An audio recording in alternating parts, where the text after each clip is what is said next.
Three, four, five, 6 copies of your book in front of us. Good for you. That's probably double my purchase numbers right there. Yay! Well, I was very pleased to find that out here in Newfoundland, the one university they got here does in fact have one. It's spreading. Alrighty. So, Well, hi, David. This is Natalie. hi Can you see Natalie. me? Yeah. So thank you so much for agreeing to do Skype with us. We're excited that we can talk to you about our book. So what we would like is to go Your maybe. book. Yeah, your book. So what we would like to do, we want to go around the table and maybe introduce ourselves. Just each of us says a few words of who we are and what we are doing, and then maybe you could talk a little bit about you, where you are now, what you're working on, and then we can delve right into the discussion and our questions. How does that sound? Fine. Okay, great.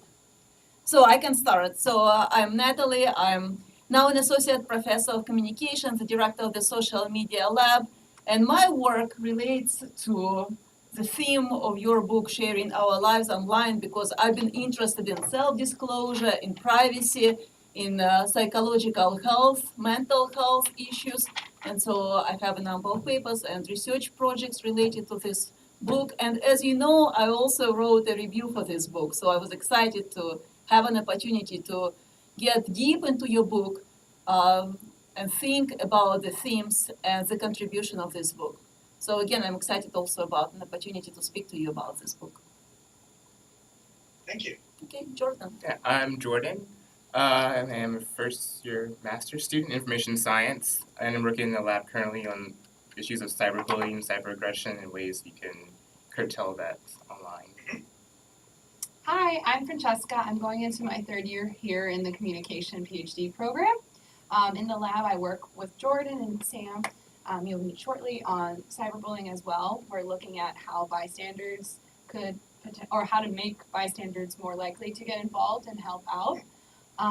In general, though, I focus in on intergroup communication. Inter or intro? Inter. Hi, I'm Sam. We had a brief exchange on Twitter. Hi. Thanks for introducing me to the fact that you're doing a book. I'm a third-year PhD student here as well.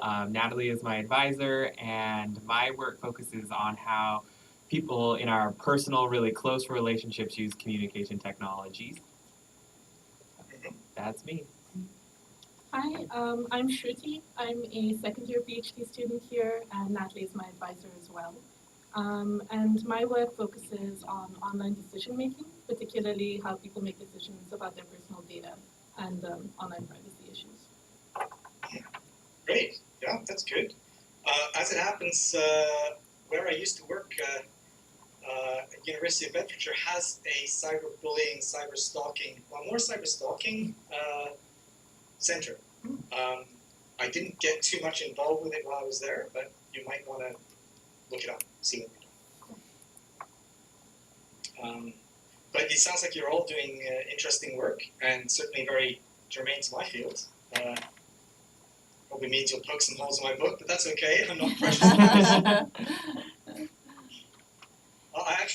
I came across a book which I only just got delivered from the university library, which I'm keen to crack open, which is Control Z, which is all about the right to be forgotten from a U.S. perspective, comparing U.S. and European perspectives, which you might find useful. Interesting. What's the name of the book again? Control Z. Okay, great. Okay, that's just the start of the title. There's some other things in there. Yeah. Actually, there are a couple of books called Control Z, but this is the one that's recent by professors. Interesting. So, David, could you speak maybe a little bit about the motivation for writing this book? And also now that the book has been out for a couple of years, maybe also what you are working on right now, what are your thoughts after the book was completed, and your general thinking about sharing our lives online. Has it changed at all since you wrote the book? What are your new thoughts and maybe new projects? Well, stepping back, why I wrote the book, I've been online since '85 on the internet. Before that, on other things. So I've seen some stuff happening for a while. Yeah. And I was aware of a kind of persistent narrative, may still be around, that people who are sharing stuff online that's really personal are just idiots. You know, why the hell would they do something that stupid? Shouldn't they know that it's out there on the internet? And you know, I sometimes thought that to time myself. So although it wasn't actually my first choice PhD project, but when it came time to do a PhD project, I wanted to study weblogs because they were the thing back in 2004. I was going to study them from a Bourdieusian's perspective, looking at the different fields in which they could be grouped in a competition between weblogs and so on. But the one that I was really having trouble fitting into a field was personal weblogs, because they're not striving with one another. They don't have a clear purpose, right? You know, some of them do. Some of them, you know, were aiming even back. Well, this was too early, really, to get into the monetization of blogs. But by and large, it wasn't clear what people were doing personal weblogs. So I ended up thinking, well, I need to know. Just what drives most projects. I need to find out. So I interviewed a bunch of people doing personal weblogs as a single work. And I discovered that we'll go on to what I discovered, but suffice to say that that's what stimulated my interest in the field. And although I don't know that I mentioned in the book, I also had a situation myself where I revealed too much on a personal blog and it got me into trouble, and that obviously kind of stimulated me as well. Since I've actually headed off in some different directions since I did the book, so I guess as is often the way, if you've done a PhD, this is based out of my PhD essentially. It's updated with the social media related stuff, which happened since my PhD, because my PhD ended in 2009. But as can happen, I'm like, enough. I'm done with that for the moment. What is interesting me now is another outgrowth of my PhD, which is a number of the people who are doing personal weblogs were doing so as a means of creative expression. They were writing short stories and poems on their weblogs, and they really seemed to get a lot out of it. And so now I'm looking at self-publishing from that perspective, from more of a creative expression perspective, and I found there's a group of people here in Newfoundland who are trying to encourage older people to to make their memories of life in the Newfoundland community more available, as put them into an archive essentially. And I'm hoping to get involved with that project, looking at people's motivations to do so, looking at how perhaps one can encourage older people to share their memories, because otherwise that stuff will be lost. And a lot of that stuff is, and clearly younger people have found a lot of stimulation from being able to express themselves online this way. Why shouldn't seniors do that too? Is it just a question of understanding that these resources exist, or are there other fundamental, are there technical barriers? Well, there will be, but are there other things we can do to encourage them to share? That's where I'm at. So can we expect a new book soon? Not soon. No, but I've got to work out. I recently moved to Newfoundland. The move is nothing to do with academia, so I'm currently unaffiliated. So I need to get an affiliation first, and then then you'll see a book. Okay. But probably, much as I like books, I also like open access, and so I'd like to produce stuff, maybe even journalistically, because that's one of my backgrounds as a journalist. Maybe journalistically, or if not journalistically, then in the form of open access journal articles. So in that case, you won't have to wait as long, and you get to read it without paying. Well, I hope that we can actually reflect on the experience of writing a book, because in our field, we often write papers. So book is not the main form of academic publication here. So, I mean, I'd love to get your perspective on how it was different than writing papers, but I don't want us to sway away too much from the content of the book at this point, and I would like to open it up to questions, because we read your book, it was very stimulating, it was very engaging. So now it's an opportunity to ask David questions. So. I don't bite. Well, Not over Skype, right? If I did, I'm too far away. So I can start by in the fourth chapter, the Imagining the Reader chapter, there's the discussion that's been happening in the social media world about imagined audience versus actual audience and the misalignment there, and I feel like I'm sort of left with this question of like, what's the solution? Because like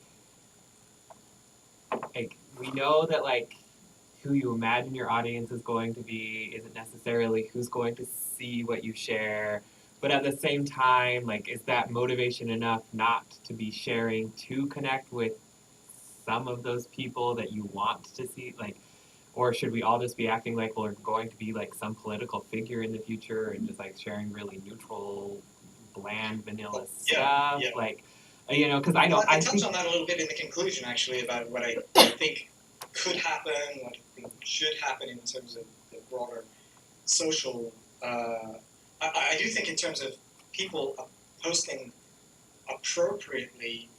I think there needs to. I think it's partly a technical thing. A technology. I think there. I mean, there is no magic bullet, but I think that social sharing could. The visibility of the audience could be much better expressed. The interface, when you post up, well, use Facebook as an example, when you post something to public and when you post something to a small group of friends, the indication of which is a small text box. If when you published to over 100 people, there was a pretty icon that showed a lot of faces looking at the post that you had to click on to go through, that might give you some sort of sense. I know people tend to, in any case, kind of get used to icons and click through warnings and so on, but I just can't help thinking, if when you post up a posting to 100 people, if you could visually see 100 people looking at you when you did it, you'd have a different thing. But I also think something more specific, like flags for certain undesired people, like this post, as the algorithm will presently send this post to your boss. That could be, Facebook knows who it's going to send it to. That should be maybe flagged up somewhere. Particularly, I think I mentioned it in the final chapter. If researchers can go through posts and in automated fashion dig out a bunch of posts that are controversial, look at how many posts about drugs there are. Look at how many posts there are about alcohol use by underage people. If you can do that as a researcher, Facebook can do it much easier because it knows all this stuff. It could post up a little thing saying, you're about to post about your drinking, but you're underage in the location where you're in. Do you want to do that? That way, you could certainly decide to do it. I mean, I'm not suggesting that people be banned from doing this. I'm just suggesting that some subtle flagging would help in the process of decision making. Because as I mentioned in one of the chapters, you don't get that feedback either. I mean, it's feedback when you go wrong that helps you learn. And you may sometimes get that feedback if what you've said is really boneheaded or shown, whatever. But people may just see it and judge and move on. crypto. Um, so, yeah, that's my solution.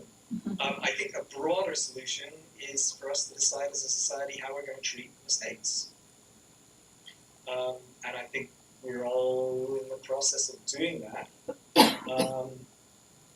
But I don't feel like it's a discussion that is being, I don't want to say curated, guided, or it's not sufficiently public. I'd like the discussion to be something where it was built into high school curriculum, say, that we would all sit around and have an ethics class and talk our way through these decisions instead of making them on the fly or making them in small communities of practice. Does that make sense to you guys? Mhm. That's where it comes. So kind of like a digital literacy Yeah. kind of course where they would discuss how to handle a posting of underage drinking or something. Is that what you're? Right.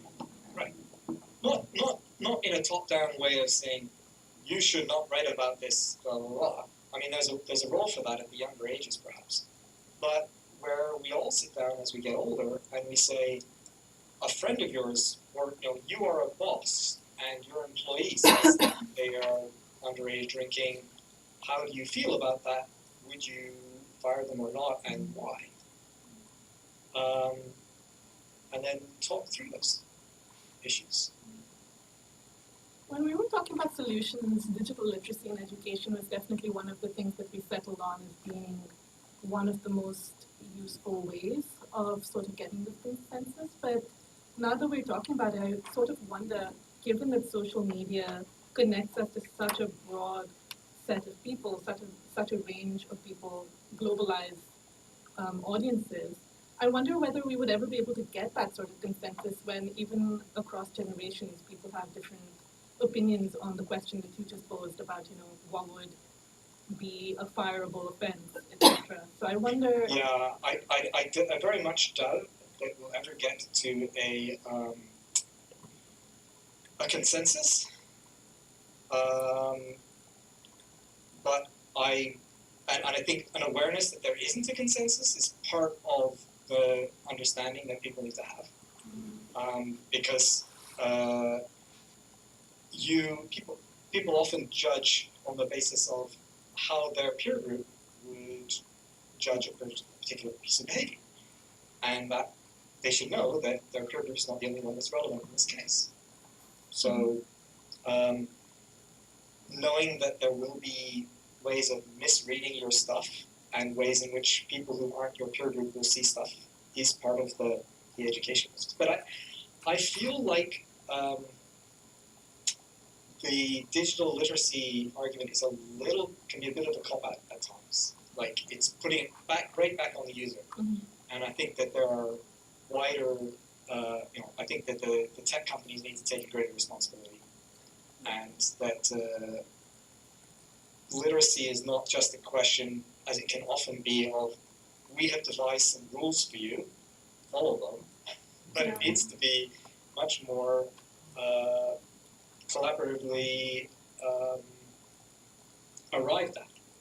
If you want to post up a whole bunch of crazy stuff about your life, that's your choice. I don't know that it's up.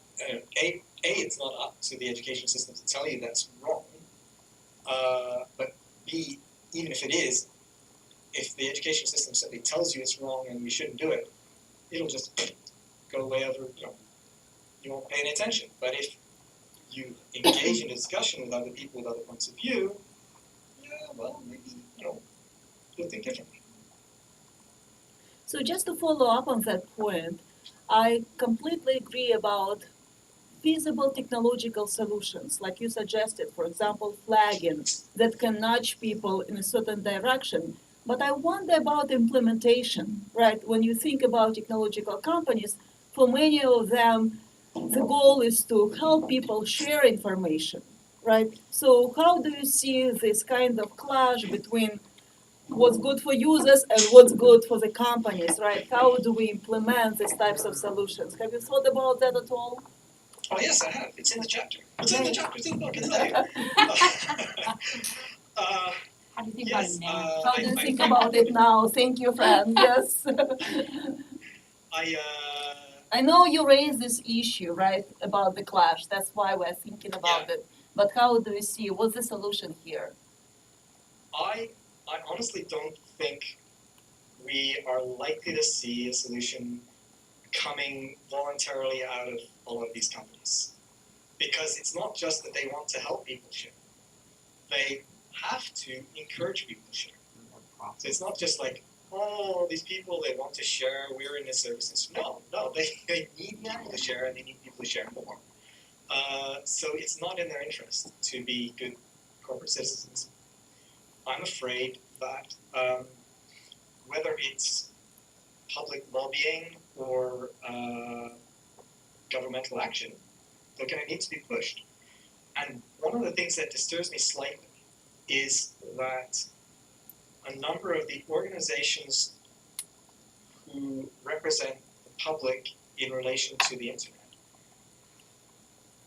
when it comes to this issue, are not they're on the other team because they're receiving funding from the other. I can't say it's because they're receiving funding from the other team, but a lot of them are all about this and that and the other, and freedom of expression and freeing up companies from the need to work with government regulation. Government regulation bad.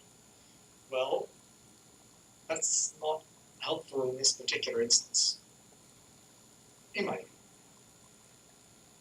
So there I'm not aware of, I'm sure there's a broad spectrum of companies, of organizations rather, working in the tech space, but not enough, I think. Some at least are, whose goals I otherwise applaud, are not on the page with this.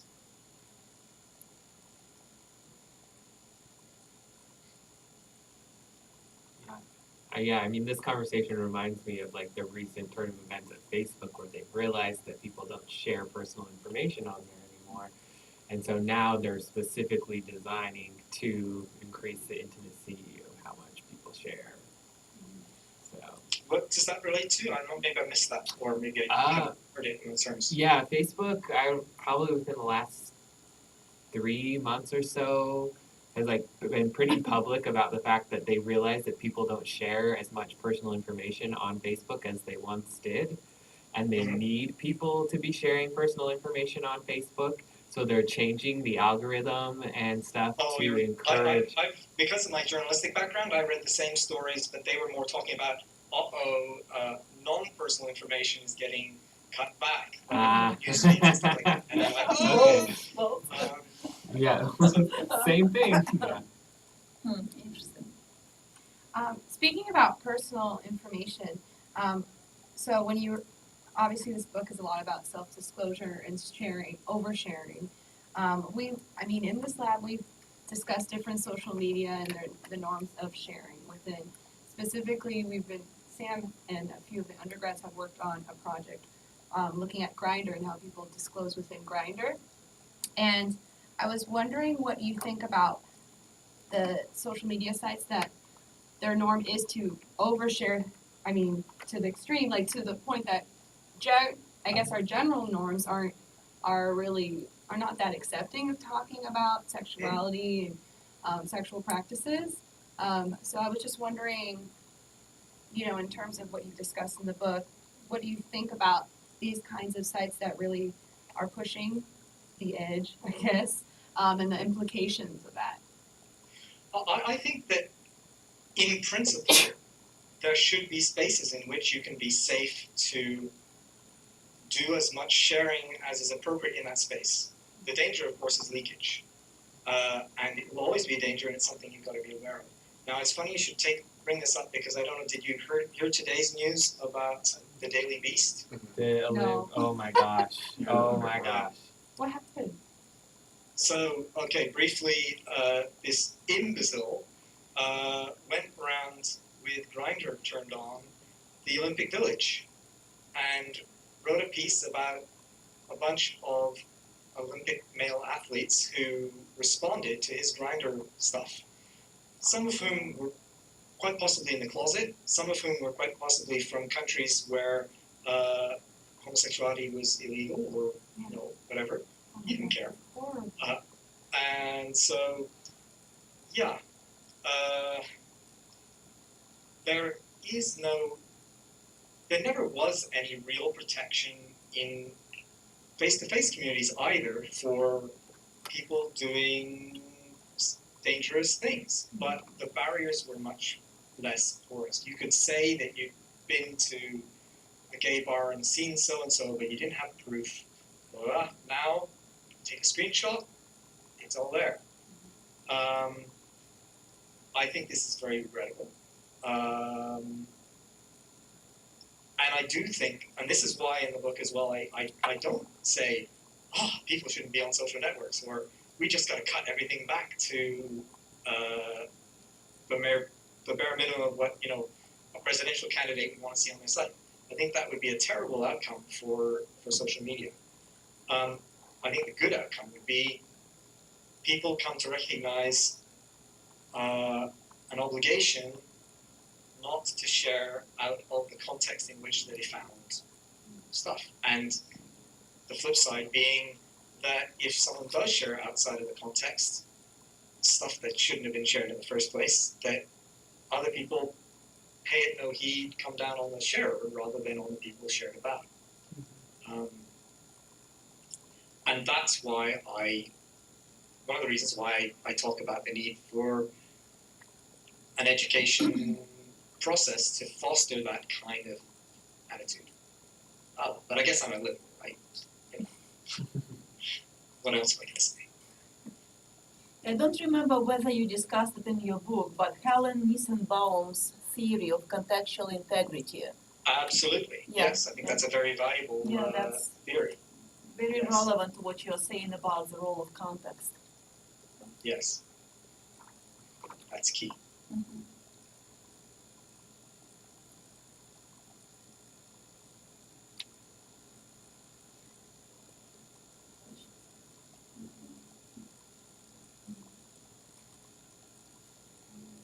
Okay. So one thing that we haven't talked about, and I think it sort of relates back to the element of time and sort of the bloggers you interviewed sort of just like time.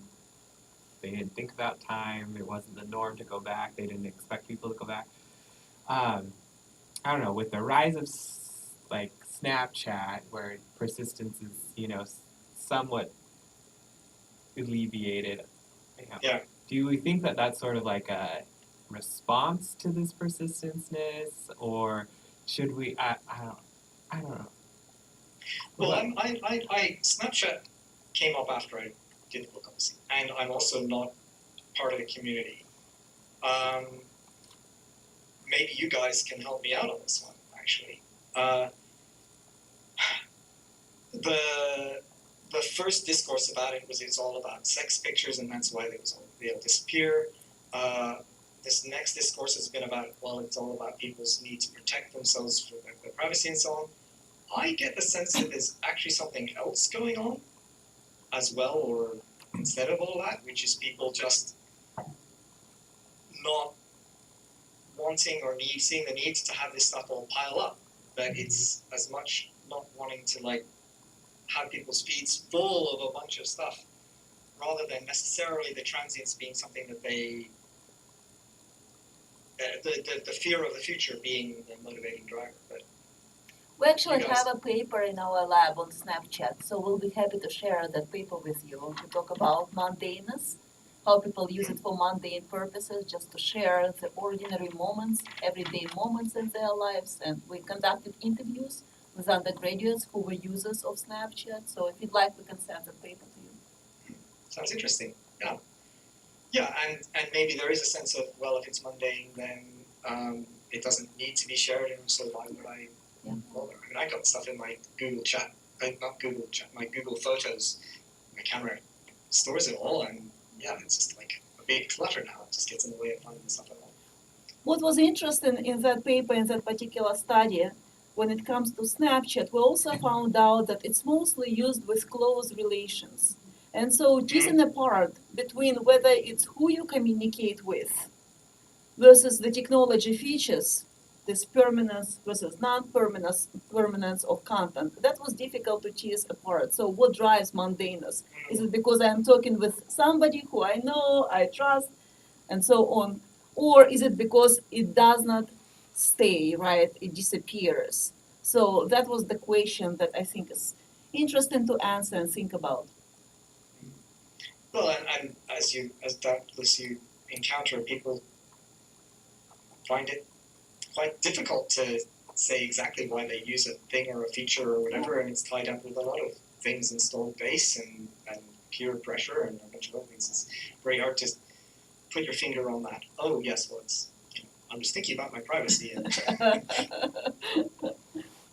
well, I find the difficulty with a lot of privacy related stuff, and it's probably it's pretty obvious to anyone, I guess, is that as soon as you ask someone about their privacy, they think about their privacy. And most people, most of the time, don't think about their privacy. So, no, they give different answers to their behavior, which Acquisti, I think, has got some very powerful stuff about that. It's interesting when you were mentioning about how Snapchat's used amongst like close relationships, because they've been recently trying to incorporate more and more like celebrity Snapchats or companies, and like you can follow them and see what